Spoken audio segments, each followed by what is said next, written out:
ইতিহাসে যেসব মহাবীরের নাম সোনার হরফে লেখা হয়েছে তাদের মধ্যে একজন সুলতান সালাউদ্দিন আইয়ুবী।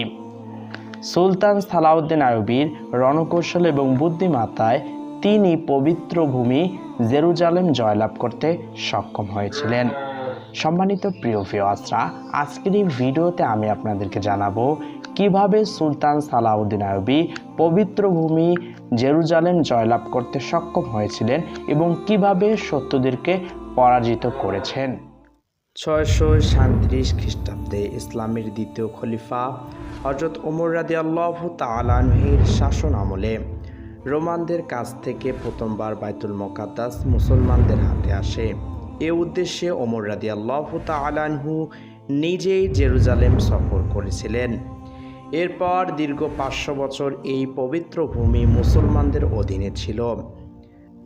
1099 সালে মুসলিম শাসকদের অন্তঃকন্দলের সুযোগে খ্রিস্টান ক্রুসেডাররা পবিত্র ভূমি দখল করে নেয়। তারা ব্যাপক ধ্বংসযজ্ঞ চালায় এবং 70,000 মুসলমানকে হত্যা করে। এরপর প্রায় 90 বছর তারা এই ভূমি শাসন করে।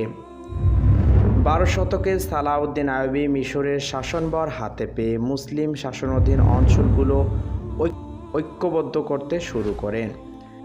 বিভিন্ন ফ্রন্টে তিনি ক্রুসেডারদের পরাজিত করতে থাকেন। 1177 সালে আশকালানে, 1171 সালে হামায়, 1172 সালে বানিয়াসে ক্রুসেডারদের বিরুদ্ধে জয়লাভ করেন আইয়ুবী। এরপর 1179 সালে তিনি বিশাল ইসলামী সাম্রাজ্য প্রতিষ্ঠা করেন। জেরুজালেমে তখন ক্ষমতা নিয়ে খ্রিস্টানদের মধ্যে অস্থিরতা বিরাজ করছিল। অনেক ঝুঁকি ঝামেলার পর মাসনাদে আসীন হন গাই অব লুজিনান।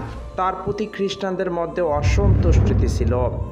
সে সময়ের আরেক ক্রুসেডার ত্রিপোলির শাসক রেমান্ড গাইকে ক্ষমতাচ্যুত করতে সালাউদ্দিন আইয়ুবীর সঙ্গে চুক্তি করেন।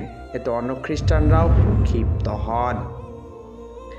এদিকে জর্ডানে অবস্থিত দুটি বড় খ্রিস্টান দুর্গ কার্ক ও সবুকের অধিপতি রিনাল্ড ডি সাতিউন সালাউদ্দিন আইয়ুবীর সঙ্গে চুক্তি ভঙ্গ করেন। ফলে মুসলমান ও ক্রুসেডারদের মধ্যে শান্তি চুক্তি ভেঙে যায়। এভাবে যুদ্ধ পরিস্থিতি অনিবার্য হয়ে ওঠে। যুদ্ধের শুরুতে সালাউদ্দিন আইয়ুবী জেরুজালেমে প্রবেশ করেননি, বরং বর্তমান ইসরায়েলের দখলকৃত তাবারিয়ার অঞ্চলকেই তিনি অবরোধ আরোপের জন্য বেছে নেন।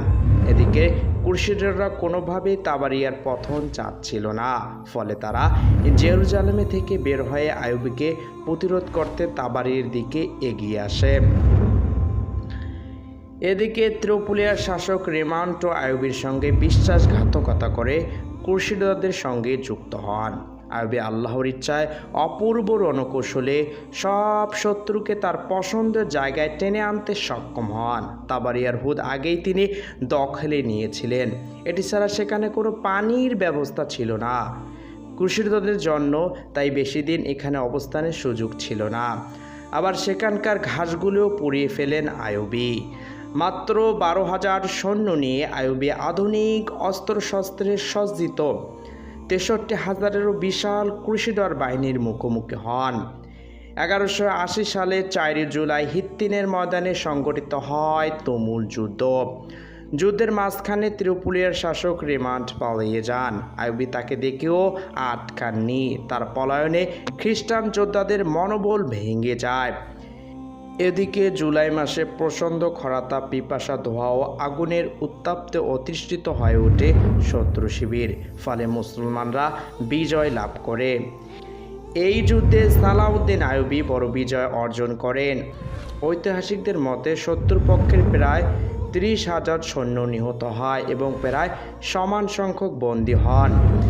গাই লুজিনানও বন্দী হন। যুদ্ধের ফলাফল শুনে বেদনায় নীল হয়ে রেমান্ড কয়েকদিন পর মারা যান। বিশ্বাসঘাতক রেনাল্ডকে আইয়ুবী নিজ হাতে হত্যা করেন। এভাবে আল কুদুস বিজয়ের দ্বারপ্রান্তে পৌঁছান। এরপর 1187 সালে আইয়ুবী জেরুজালেমে অবরোধ করেন। কয়েকদিনের মধ্যে ক্রুসেডাররা আত্মসমর্পণ করতে সম্মত হন। নির্ধারিত মুক্তিপণের বিনিময়ে তাদের 40 দিনের মধ্যে জেরুজালেম ত্যাগের সুযোগ দেন আইয়ুবী। অনেককে দারিদ্র্যের কারণে মুক্তিপণ ছাড়াই মুক্ত করে দেওয়া হয়। এভাবে বিনা রক্তপাতে মহাবীর সালাউদ্দিন আইয়ুবী পবিত্র ভূমি জেরুজালেম জয় করেন।